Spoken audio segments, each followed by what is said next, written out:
Alors, si vous... Oui, parce que si vous écoutez Claude Escolovic, maintenant vous savez que les radios, on les écoute et on les voit aussi à travers... Et donc vous savez que Claude Escolovic ne fait pas que parler, il bouge les bras.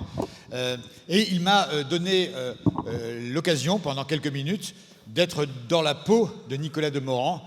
Et donc c'est moi qui vais faire les accroches, je crois. Ce qui n'est pas donné à tout le monde d'être dans la peau de Nicolas Demorand. Alors, sinon, Voilà. ma présence au congrès des EHPAD n'est qu'une anticipation. Si je veux, au printemps prochain, je suis à la retraite. Si je veux.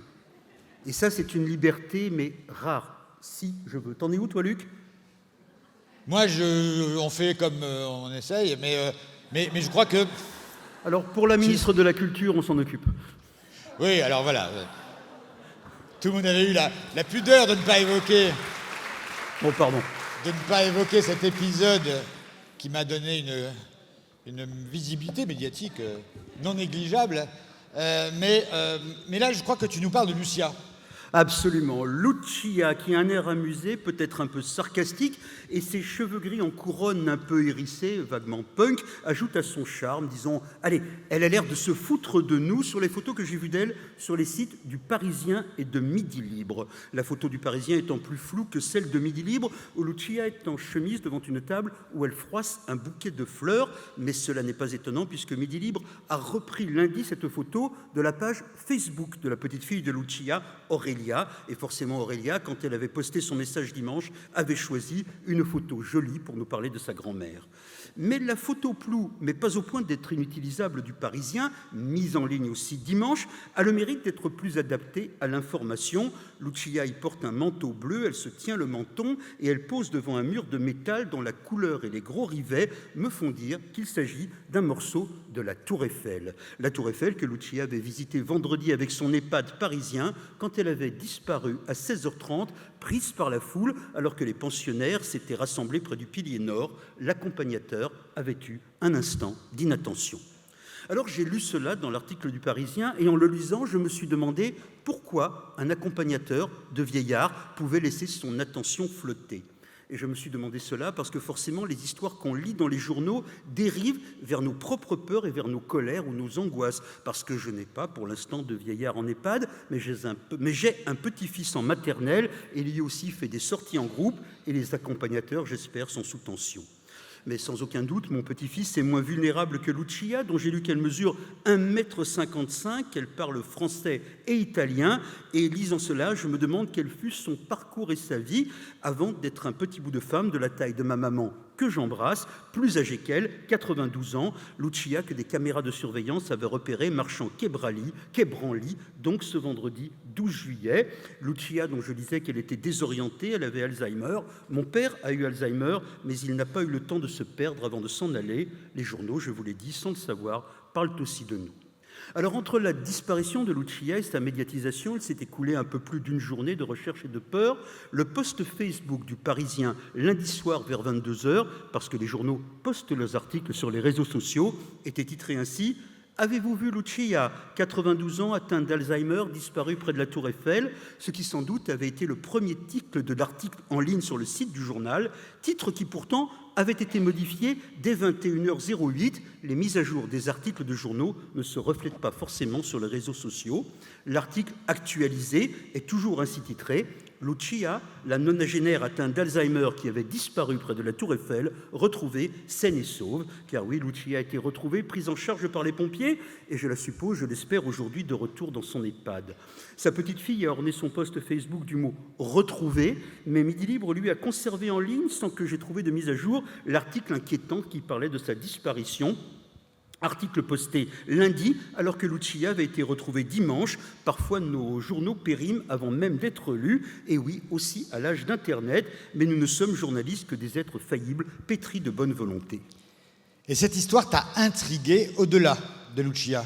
Oui, parce que les journaux m'intriguent et par exemple, je ne m'explique pas pourquoi Midi Libre, depuis Montpellier, s'est intéressé à la disparition d'une vieille dame à Paris. Le Parisien, c'est normal, il jouait à domicile.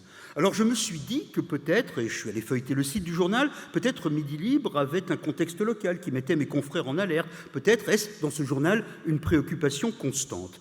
Quelques jours plus tôt, Midi Libre avait suivi une autre histoire éloignée de son territoire, reprenant des infos du site France Bleu, c'est le site des locales de Radio France qu'on appelle désormais ici France Bleu, reprenant les informations de la gendarmerie.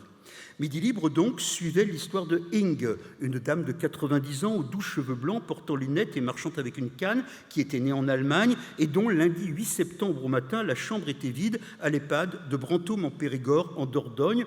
On avait pour elle en vain survolé les alentours en hélicoptère. On la retrouverait morte noyée le lendemain, mardi 9, dans la rivière Ladronne, près du stade de football. Alors vous, je ne sais pas, mais moi, dans ma lecture des journaux, une histoire en appelle une autre. Elle tisse une perception. Et je ne sais pas si vous le savez, mais par Internet, en quelques clics, tous nos journaux, désormais, sont devant nous, leur présent et leur mémoire. Bref, la mort d'Inge m'a donné envie d'en savoir plus sur cette EHPAD de Brantôme. Alors j'ai retrouvé un article de la Dordogne Libre, vieux de juillet 2023, où des résidents de l'EHPAD, joyeux, posaient pour le correspondant local du journal, avec des guirlandes de fleurs en papier, de la forme de roues de vélo, qu'ils avaient confectionnées et qu'ils allaient brandir sur le passage de l'étape du Tour de France le lendemain. Je me suis demandé si Inge avait confectionné des guirlandes et si, jeune Allemande, elle avait aimé Rudi Altisch, qui fut un beau coureur contemporain d'Anquetil, mais je ne l'ai pas reconnu sur la photo. Inge m'a conduit aussi à d'autres disparitions. Je ne savais pas, avant de lire les journaux, que très souvent on disparaît des EHPAD, on s'en va, parfois on a de la chance, parfois non. Alors m'est revenu, donc par le site France Bleu à nouveau et par Sud-Ouest, le sort de Pierre Roussel, qui il y a 2 étés, 2023, septuagénaire Alzheimer en bonne forme, était parti de l'EHPAD Parot à Périgueux, la Dordogne toujours, sans doute mêlé à des visiteurs, et on l'avait retrouvé à l'état de squelette dans un bois le mois de janvier suivant. Et vous le racontez ainsi m'écorche le cœur, comme si cet homme n'avait pas vécu avant d'être cette fin. Après sa disparition, l'EHPAD, contre lequel la famille de Pierre avait porté plainte, avait demandé aux familles en général de faire attention, bien fermer les portes, et puis avait équipé ses résidents de bracelets d'identification et se posait la question de la géolocalisation de ces pensionnaires susceptibles de se mettre en danger. J'ai pensé à mes débats de parents angoissés qui tracent leurs gosses ou pas. Est-ce que la vie ne serait qu'une boucle et finirais-je pour mon bien géolocalisé ? En mars 2024, c'est sur le site du Parisien que j'ai trouvé ceci, mais le Parisien citait France Bleu. Une retraitée de 87 ans, dont je n'ai pas le nom, étant sortie de l'EHPAD des Sébrades à Stanilac, près de Périgueux, la Dordogne toujours, avait été retrouvée au centre-ville de Périgueux grâce à un AirTag. C'est un dispositif de géolocalisation que sa famille, pas l'EHPAD, avait logé dans son sac, mais il n'est pas que l'électronique dans nos survies. Cet été 2025, au mois d'août, Sud-Ouest en a illuminé son site et Elisabeth Mialet, 78 ans, qui n'était pas rentrée à l'EHPAD L'Érial de Biron après sa promenade, a été retrouvée après 2 jours et 2 nuits dehors dans des températures de canicule. Elle avait la peau tannée, une marque blanche sur le nez, là où je pense manquaient ses lunettes, et un sourire un peu étonné et malicieux quand on l'a récupérée au lieu dit Pitec. Elle a été retrouvée parce qu'un village entier, Captieux, et au-delà un canton s'est mobilisé parce qu'Elisabeth aurait pu être la mère, la sœur de n'importe lequel d'entre nous, et en trinquant à la délivrance, on célébrait les valeurs des campagnes, la solidarité que nous ont inculqué les anciens. Cet été encore, au mois de juillet, la Nouvelle République m'a dit la bonne nouvelle, les soignantes de l'EHPAD L'Éternel n'ont pas voulu lâcher. Après 2 jours de quête vaine et le jour de la fête nationale, elles ont lancé une battue improvisée dans la forêt d'Abilly, toute proche de leur maison de retraite. Une intuition. Et après 30 minutes dans les ronces, elles ont retrouvé Michel, recroquevillé sur le sol, mais vivant, conscient, qui s'était échappé de l'EHPAD par une trappe de désenfumage. Il serait mort sans ses soignantes, mais je me demande soudain ce qui l'avait poussé à s'enfuir, tel un prisonnier. Ainsi peut-être les journaux me font dévaguer. À ce stade de notre échange, puisque lire les journaux pour un public ami, c'est le plus subtil et le plus démocratique des échanges, je réalise que les vieillards, pardon, je n'aime pas le mot senior, et j'en suis un en devenir. Allez, disons les vieux, les vieilles dames, les vieux messieurs que j'évoque sont dans la dépendance. La fuite alors est-elle un égarement ou un reste de liberté ? Nous sommes là, villageois ou soignants, journalistes, dans notre force provisoire pour les empêcher de mourir, mais que de pouvoir, comme dirait Spiderman, que de responsabilité.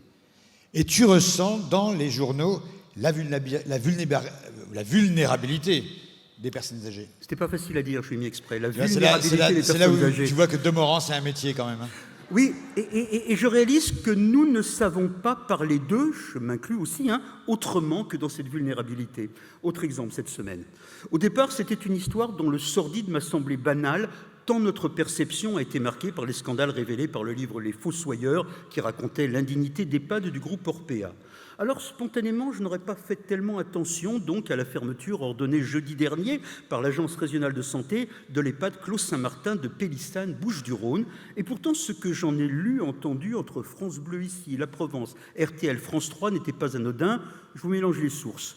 Locaux indignes et dangereux pour les résidents, maltraitance institutionnelle, risque de fugue et de décès, un grand-père qui les dernières semaines de sa vie ne recevait plus de morphine la nuit, une grand-mère qu'on ne changeait pas et qui faisait ses besoins dans sa couche, des cris dans les couloirs, des cafards qui sortaient des radiateurs, et puis un suicide, et aussi une tentative de suicide cet été, et puis une fugue, et l'homme qui avait fugué, Jean-Pierre Lopez, qui avait un bon sourire sur le site de France Bleu lors de sa disparition, a fini par être retrouvé mort dans une oliveraie, mais enfin les fugues, ça arrive même chez les meilleurs, pardon. Bref, sur ce que j'ai pu comprendre, la seule question qui m'animait était celle-là. Pourquoi avait-on attendu l'été 2025, une inspection surprise fin août, pour qu'on ferme cette EHPAD dont le site France Bleu, encore un an plus tôt, racontait déjà les dérives, des guerres internes parmi le personnel, des pensionnaires en état d'abandon, des draps souillés recouverts d'une alaise, des toilettes bâclées, simplement tête-cul, le visage et les parties intimes. Est-ce que cette expression tête-cul est le jargon des soignants? Et puis des vols aussi. Et oui, ça arrive les vols. En août dernier, Nice Matin nous a raconté une aide-soignante récidiviste qui volait les mamies à l'EHPAD de Valbonne où elle travaillait. Elle ne pouvait pas s'en empêcher, a-t-elle dit au tribunal de grâce. Au fait, je n'aime pas non plus ce mot « mamie ». Bref, je lisais, les journaux nous informent ainsi, par association, d'autres EHPAD indignes. Je les lisais et je ressentais l'accablement, car nous dénonçons les scandales, nous diligitons des enquêtes, vous réformez, et pourtant tout revient. Et puis l'accablement s'est teinté d'étonnement quand lundi, donc avant-hier, me sont venues par France Télévisions des images d'une manifestation devant donc ce fameux EHPAD Clos Saint-Martin. Des familles et des pensionnaires étaient venus protester contre sa fermeture. Ils refusaient le déménagement auquel la fermeture les forçait. Et j'entendais Jacqueline Dunant, 76 ans, cheveux ébouriffés, lunettes rouges, visage saisi d'incertitude, qui avait peur de perdre un toit et ses repères. Qu'est-ce qu'ils vont devenir, les résidents ? Je ne sais pas. Et si on s'en va, est-ce que je verrai encore mes enfants? Je ne sais pas. Et j'entendais aussi, massive encore, un bloc sur son fauteuil roulant, Jocelyne Escrivá, 94 ans, dire « Je ne veux pas que ça ferme, parce que je ne veux pas partir de là ». Alors je me suis demandé un instant si elles étaient en état d'emprise, si c'était leur faiblesse ou leur dépendance qu'elles exprimaient, alors il fallait les sauver en dépit d'elles-mêmes, ou si elles avaient encore la volonté, la force, et alors de quel droit les contraindre, ces dames? Mais les EHPAD ne sont pas seulement des drames et des souffrances. Non, dans la vraie vie, ils s'inscrivent, les EHPAD, dans le paysage, dans le quotidien et dans la narration des jours simples que tissent mes journaux. Mais cette narration, voyez-vous, renforce le sentiment de surplomb d'un monde de la force provisoire de l'âge qui gentiment se penche vers ceux qui seraient vieux moins bien que nous et que l'on accompagne et que l'on distrait. À longueur d'année, je lis dans des journaux que dans des EHPAD, des DJ viennent enseigner, tiens, par exemple, la musique techno, ou bien qu'on organise des fêtes, des animations, des sorties. J'ai lu que des résidents de l'EHPAD Laurence de la Pierre, de Condé en Normandie, Calvados, font des balades à cheval. Information du journal L'Orne Libre. En Normandie toujours, près de Saint-Lô, l'EHPAD Les Élides a accueilli fin août Hervé Constantin qui présentait son roman La dernière demeure, inspiré de son expérience de soignant en EHPAD. Et à Ouest-France, il disait ceci des anciens qui l'émeuvent et aussi le font sourire. S'ils ne peuvent plus danser, ils sont contents d'écouter, de battre la mesure avec leurs mains et de voir danser les salariés. Mais est-ce suffisant de battre la mesure des autres? À Saint-Lô même, pour ses 30 ans, l'EHPAD de la demeure du Bois Ardenta a fait venir un magicien et monter une soirée casino, me racontait Ouest-France. Ça, c'était en juin. Le journal titrait ainsi « Ce n'est pas évident d'amuser les vieux ». Mais la phrase ne venait pas d'un soignant désabusé, mais d'un pensionnaire, Paul Dupont, 98 ans, qui, au complet, disait ceci « Ce n'est pas évident d'amuser les vieux, surtout quand ce sont des personnes âgées qui souffrent ». Et il y avait dans ce mot tant de lucidité et de vérité qu'il s'arrachait à notre domination. Doutiez-vous que les vieux pensent par eux-mêmes? J'ai lu dans Le Progrès une histoire qui m'a rendu l'énergie. Celle de Charles-Éric Léger, que la nature et l'hérédité avaient fait bègue et qui, il y a 5 ans, s'était mis en danger dans un concours d'éloquence et ça avait changé sa vie. Alors, dans sa nouvelle vie, il a entrepris de changer celle des autres, de ses contemporains qui doutent, qui n'ont pas la confiance, et parmi eux, évidemment, des vieux. Et il a ainsi inventé un programme et des ateliers qu'il est allé animer à l'EHPAD Les Terrasses à Andrézieux-Boutéon. Et au bout de l'atelier en public, Janine, 93 ans, a argumenté brillamment sur le thème « Les violences urbaines sont-elles justifiées ?» Elle défendait le non. Et Marie-Thérèse, 70 ans, elle plaidait contre le téléphone. Meilleur ami ou pire ennemi? C'était la question. Elle devait convaincre que le téléphone n'était pas un bon compagnon. J'étais à l'aise, dit-elle, je n'ai pas eu d'appréhension, j'étais fière de moi, mes filles l'étaient aussi, et quelle joie, quelle vie d'inspirer la fierté. Un jour, une dame a dit à Charles, l'ancien bègue, « Ce n'est pas parce qu'on est vieux qu'on n'a rien à dire, bien au contraire, mais ça va mieux en le disant. » Allons, j'en termine, c'est ce que j'ai dit à Demeurant quand on dépassait le temps dans la matinale. Donc j'en termine. Fière aussi est la septuagénaire Josette, qui, au site du Monde, il y a quelques jours, a raconté sa vie où elle en a rencontré des connards, mais elle a eu des bons coups aussi. Et l'autre jour, il y a un an, elle était en vadrouille, elle est en ville, et là. Il était à l'arrêt de bus, il avait mon âge, il m'a dit « Vous me plaisez, vous êtes mignonne ». Je le voyais venir. À mon retour, voilà qu'il était toujours là. Il voulait que je vienne chez lui. J'ai dit, t'as qu'à venir chez moi. On a bu un café. Dans ma chambre, il a voulu me toucher. J'ai dit, bah les pattes, les mains dans les poches, et je l'ai ramené au bus. Mais il était pas mal, ce con. Et la chambre où elle avait ramené ce con, cette chambre, elle est à l'EHPAD Centre René Fortin à Bohard, sur les hauteurs de Brest. Brest où, comme ailleurs et à tout âge, le plaisir, le sexe font partie de la vie. Alors j'ai lu, par cette belle enquête du Monde, cette liberté inaliénable se doit au bonheur, les expédients aussi. Une vieille dame qui prenait son plaisir en se caressant avec une statuette de la Vierge Marie, et à force elle l'avait cassée. Est-ce qu'on a de la glu à l'EHPAD? Des dames qui recevaient encore leur amoureux, qui se parlaient, mais dormir ensemble dans un petit lit à l'EHPAD, c'est un peu de la gymnastique. Et puis j'ai lu aussi Françoise, qui a 75 ans, un legging léopard et des cheveux teintés de roux. Elle voudrait faire l'amour avant de mourir. Les soignants se sont demandé comment la satisfaire. Ils se sont demandé s'ils pouvaient fournir un assistant sexuel. Ils n'ont pas pris ce risque. Ils ne voulaient pas, pour elle, devenir des proxénètes. C'est dommage. C'était beau. Claude Ascolovitch.